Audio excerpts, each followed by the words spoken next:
Keep working on your list until you have 16 clearly envisioned, strongly motivating, long-term goals. Review what you've written at times, and keep track of your progress toward these objectives. Above all, persevere. Goal setting is a very important first step, but goal achievement is a continuous, lifelong process. That's what makes it so challenging. That's also why it's so extremely rewarding to finally attain your long-term goals. With regard to immediate goals, those that require anywhere from a day to a year to achieve, I recommend creating lots of objectives that can be accomplished in a month or less. Write them down. Read what you've written at frequent intervals. Keep track of your progress. And do something often that brings you closer to realizing these very short-term objectives. That way, you'll always have something to celebrate. These goals are not only important in their own right, they're also confidence builders and motivators toward a lifestyle based on perseverance and achievement. Let me close this discussion by emphasizing the fundamental importance of goal setting for success, leadership, and creating strong character. Let me also emphasize the fact that perseverance is about as important to goal achievement as gasoline is to driving a car. Sure, there will be times when you feel like you're spinning your wheels, but you'll always get out of the rut with genuine perseverance. Without it, you won't even be able to start your engine. That situation and how to avoid it is what we'll be talking about in a moment. The opposite of perseverance is procrastination. Perseverance means you never quit. Procrastination usually means you never get started. Although I consider the inability to finish something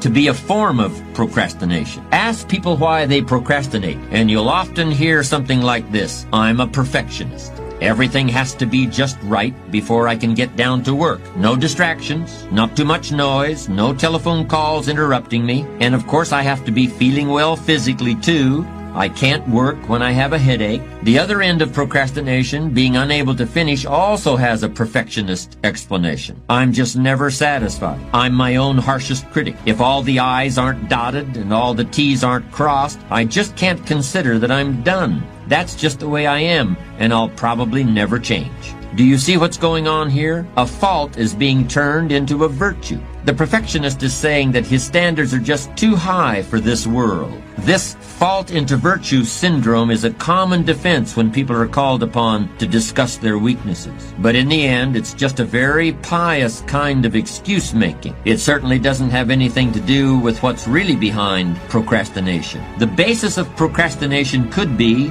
fear of failure. That's what extreme perfectionism really is once you take a hard look at it.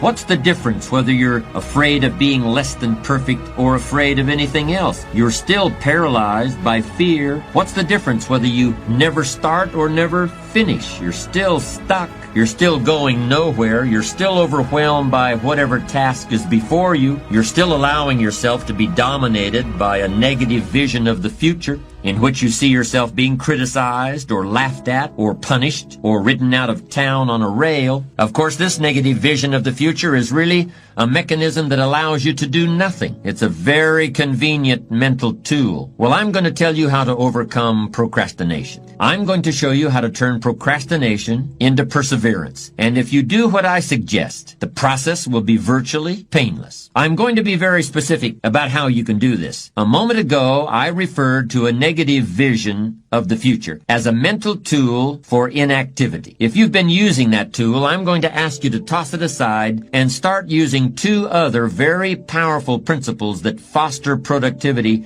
and perseverance instead of passivity and procrastination. The first principle is break it down. No matter what you're trying to accomplish, whether it's writing a book or climbing a mountain or painting a house, the key to achievement is your ability to break down the task into manageable pieces and knock them off one at a time. Focus on accomplishing what's right in front of you at this moment and ignore what's off in the distance someplace. Substitute real-time positive thinking for negative future visualization. That's the first all-important technique for bringing an end to procrastination. Suppose I were to ask you if you could write a 400-page novel. If you're like most people, that would be an impossible task. As soon as I ask you that question, a picture appears in your mind of a big fat book lying on a coffee table, hundreds and hundreds of words covering every page. Yes, somebody must have written the book that you see in your mind's eye, but that person surely wasn't you. But suppose I ask you a different question? Suppose I ask if you can write a page and a quarter a day for 1 year. Do you think you could do it? Now the task is starting to seem more manageable. We're breaking down the 400-page book into bite-sized pieces. But even so, I suspect many people would still find the prospect intimidating.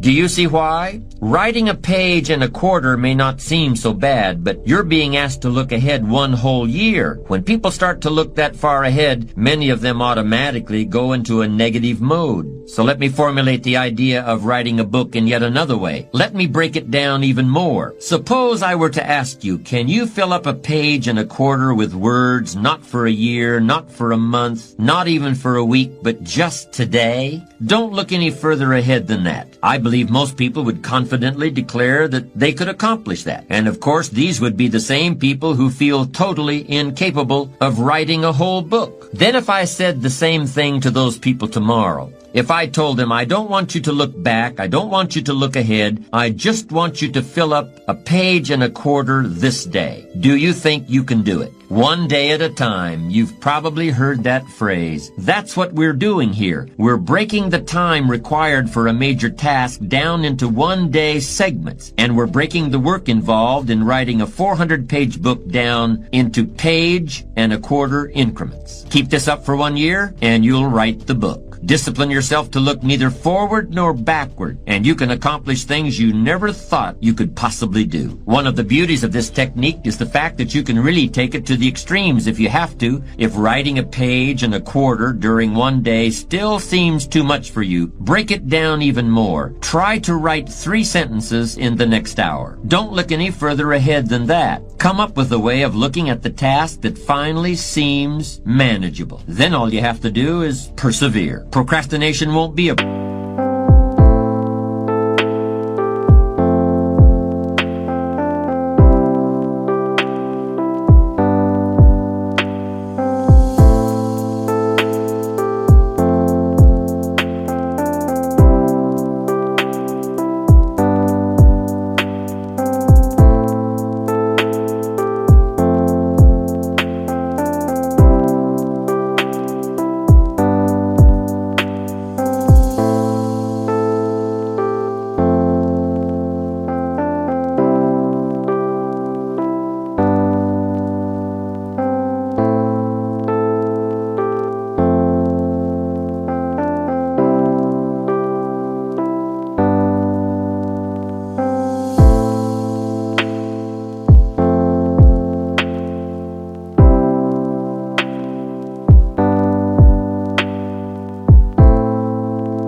problem, because the task is now so small that fear won't kick in. And it all begins with those 3 words: break it down. My second technique for defeating procrastination is also only 3 words long. The 3 words are: write it down. We've seen how important writing is to goal setting. The writing you'll do for beating procrastination is very similar. But instead of focusing on the future, you're now going to be writing about the present, just as you experience it every day.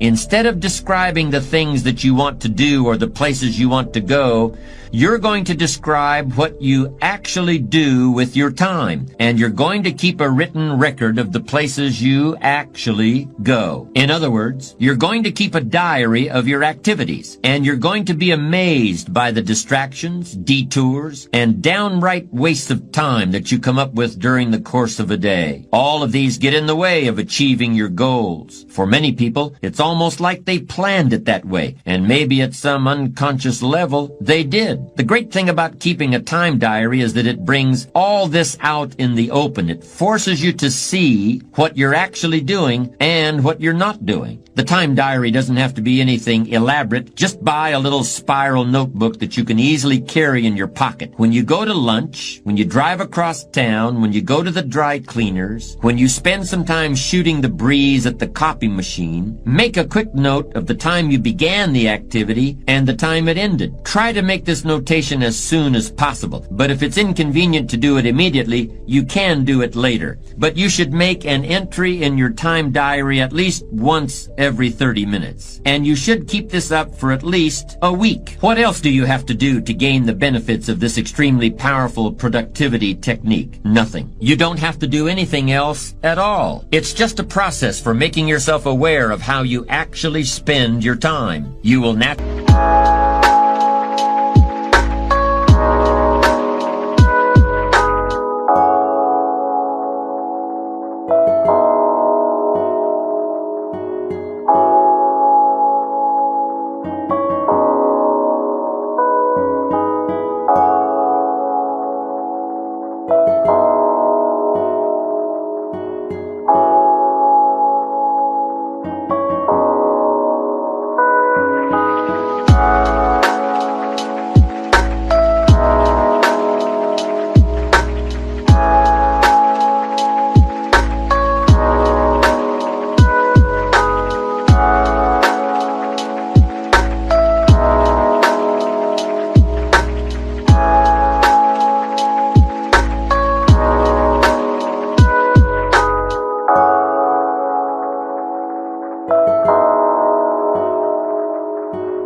and effortlessly begin to reorganize your life. Perhaps that seems like too much to believe, but it's true. When you're forced to write down the fact that you hung out at the coffee machine for 15 minutes today, you'll think twice about doing that again tomorrow. When you've got to put it in writing that you worked on an important project for 30 minutes today and then took a break to read the newspaper, you'll persevere a little longer on the project tomorrow and forget about the newspaper. Just try keeping a time diary for 1 week and you'll see how it can revolutionize your ability to focus and achieve your goals. Break it down, write it down. Very easy to understand, very straightforward. But these are powerful and effective productivity techniques.